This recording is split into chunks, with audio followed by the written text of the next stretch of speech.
It's a brand new episode of Hockey and Hounds here on the Flyers Broadcast Network. Brian Smith in for Jason Martinez this week with head coach John Tortorella. It's a battle for Jason, of course. Sometimes it takes a little more energy to kick Cancer's ass than it does on different weeks, and that's kind of where he is this week. So. He's a fighter. Well, we're certainly thinking about him. Yep, no question about it.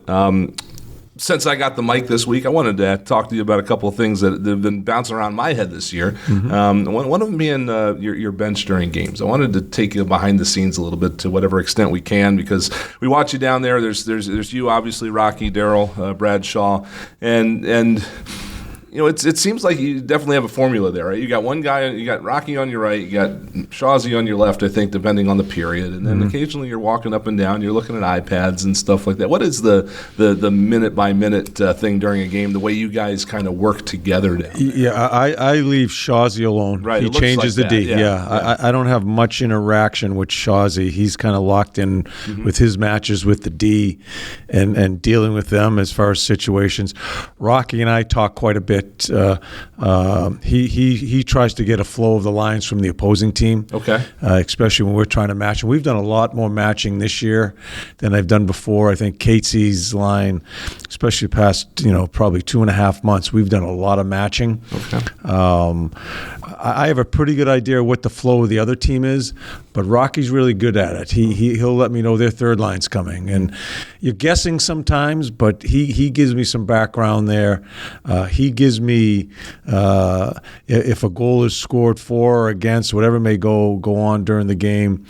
I have so many things going on, getting another line ready. I usually have 2 lines ready to go for each shift, one on the fly, one if another line comes. So there's a lot of communication that way.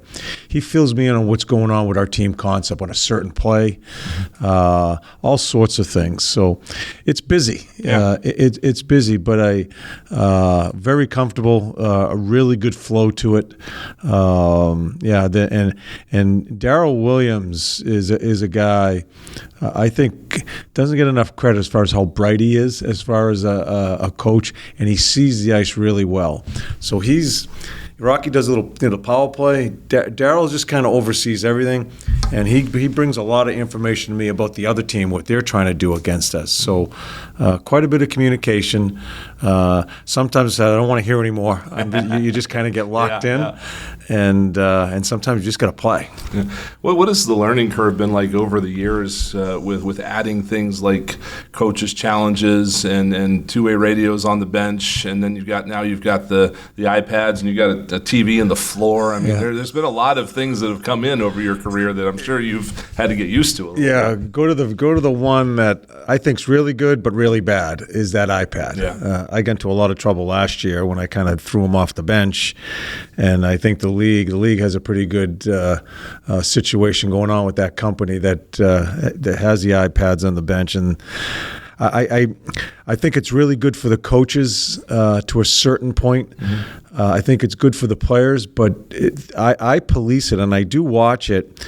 If players are going at it after every shift and watching, I think it's important that they watch the flow of the game. I think that's a really important part of their game is to understand momentums and what's going on.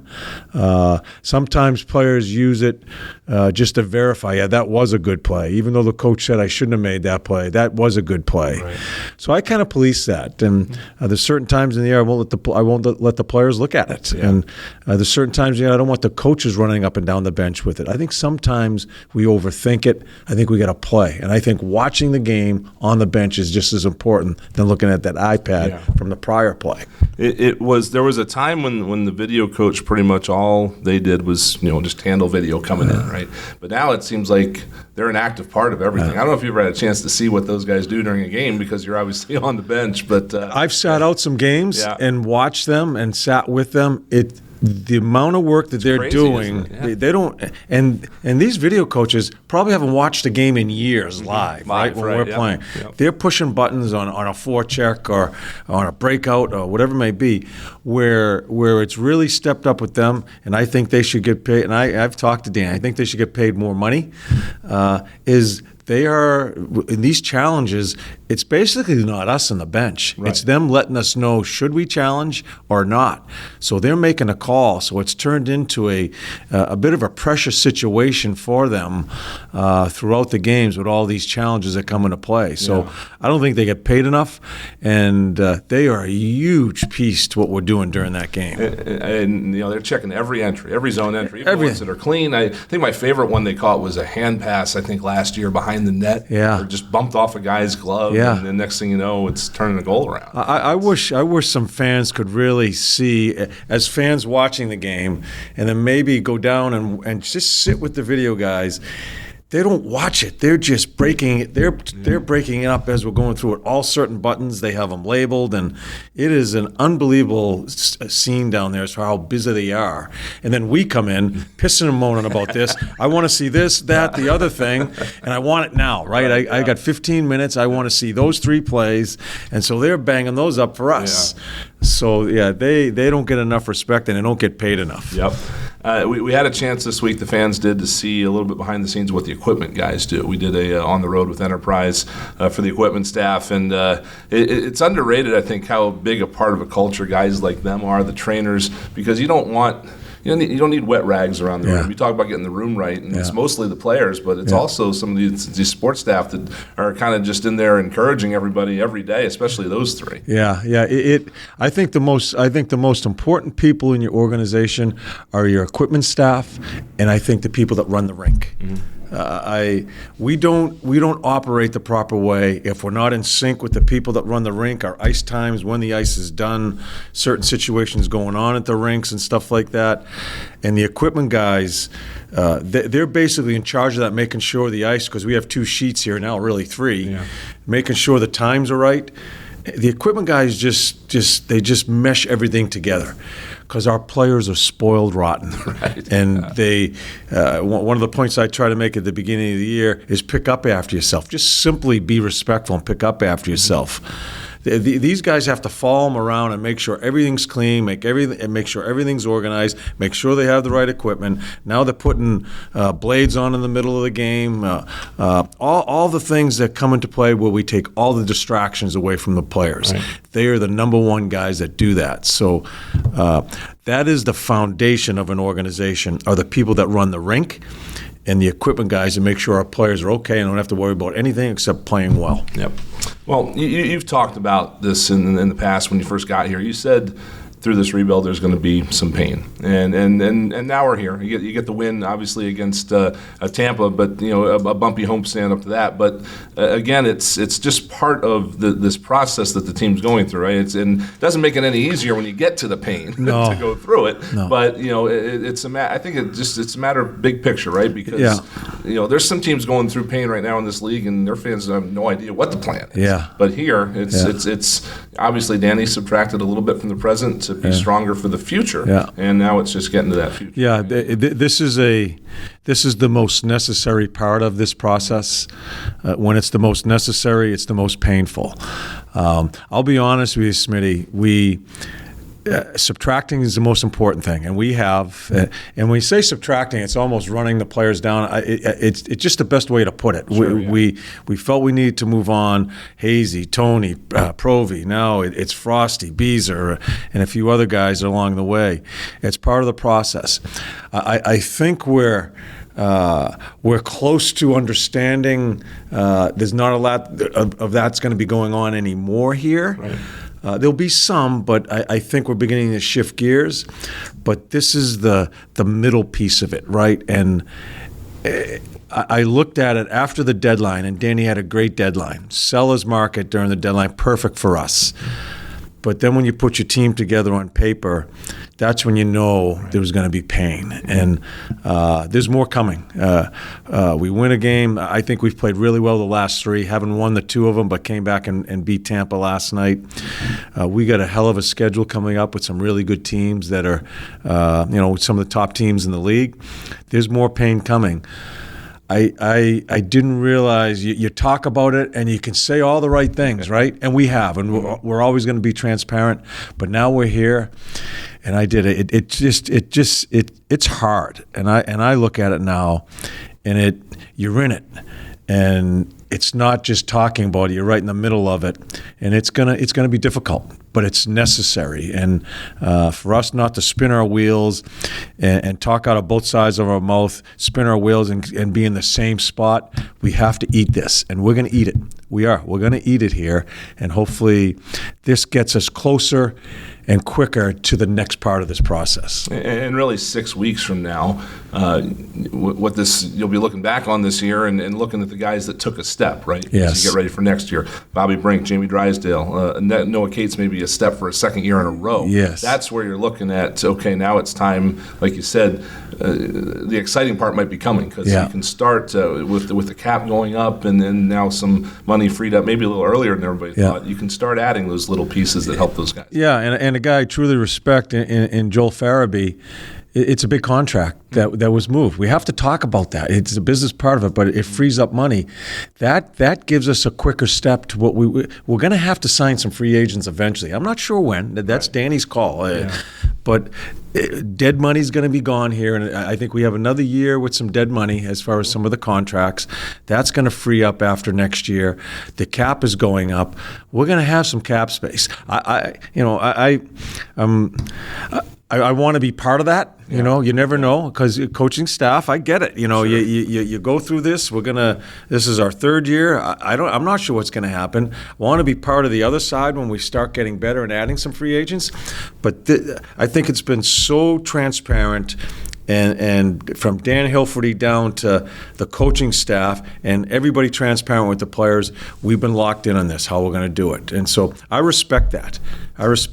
And you just gotta make sure you can forecast a little bit and look that there's going to be some light at the end of the tunnel here eventually. Right now, we're in the but that's all part of it.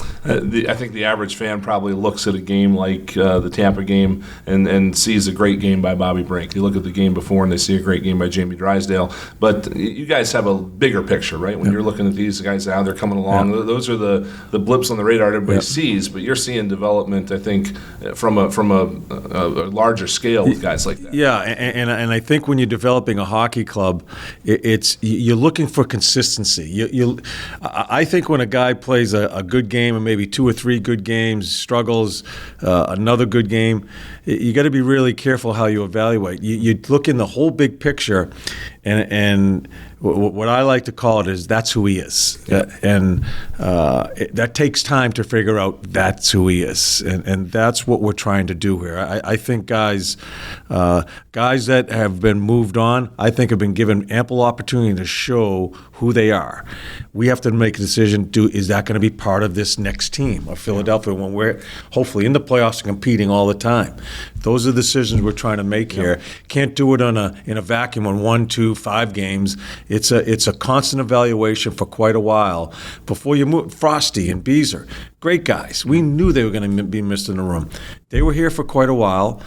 Agree or disagree, we decided that they weren't going to be part of this. Part of it's the business part of it. Yeah. Part of it is seeing them for a number of years, not 5, 10, 15 games. So those are the decisions we're trying to make as we go through this. And it is tough, like you said, you can't get attached, though, because that kind of kills you. Yeah. You can love and I think it's different. You can love a guy, but you can't fall in love. Sure. And I think that it's a hard thing to do. A Boston guy, I watched the New England Patriots, Bill Belichick, do it for years, where they move by guys maybe even a year earlier. Okay. It's hard sometimes, but I think I think Danny and Jonesy and Dan Hilferty have a great vision. If you're locked in on that vision, it makes it a clearer picture for you.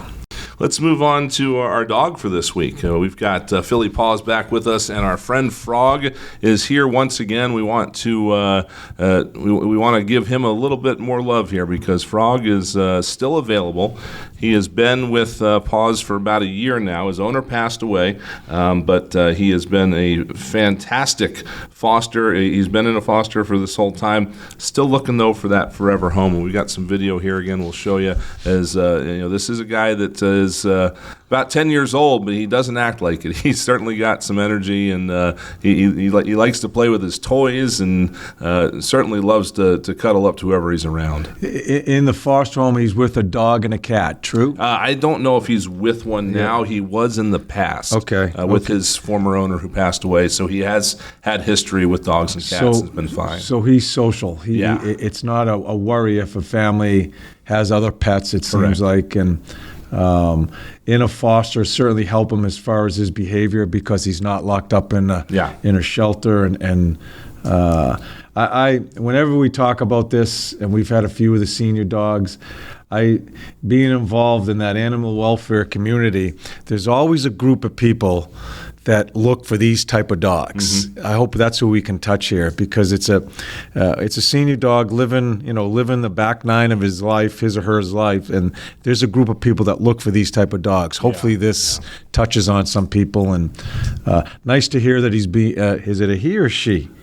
This is a he. This is a boy. Yeah, he's being fostered, so he's able to be stress-free, I guess. So hopefully someone picks up the broadcast. Hopefully someone connects here in this video here and find a way to get him to his forever home for his later years. So Paws is running a promotion through the end of the month. His adoption fee will be waived, so he can be yours. Again, he's in a foster. We understand he's about an hour away from Philadelphia. He doesn't love car rides, so that could be maybe why he's not getting a good look. But so if you can get to him, great. If not, I'm sure the folks at Paws can figure him out for you. But you can get all the adoption info at phillypaws.org or our Hockey and Hounds homepage at philadelphiaflyers.com. We have the merch available now. Before you start that, sure. I want if it's a problem with a travel or something like that, my wife and I have a big ass conversion van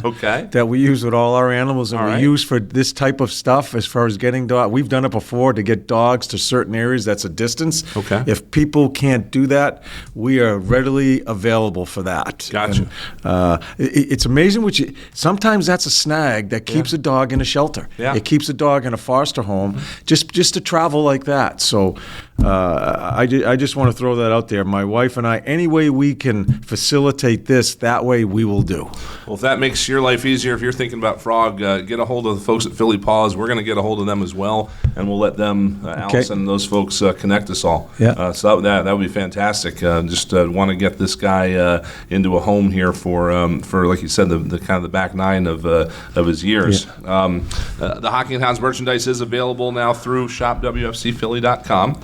Supports the foundation. All the efforts that you guys do kind of behind the scenes, which extends far beyond this podcast. I know that you guys have kind of your toes dipped in a lot of different things as they come up, but we've got that merch available as well. You got to check it out. It's just fantastic stuff, and every cent goes to no one specific spot. It goes all over the place immediately to help out animal welfare, shelters, all sorts of things, and the merchandise is fantastic. Well, that's at shopwfcphilly.com. We also have it at the Flyers games, I know in the store on the 11th Street side, if you want to check it out there. And then for Paws, a happy hour on Monday at Urban Village Brewing, 6 to 8 p.m. So you can come on out to that and meet the folks at Paws and kind of help with their efforts as well. So definitely a big event coming up for them on Monday, and we'd love to find a spot for Frog here.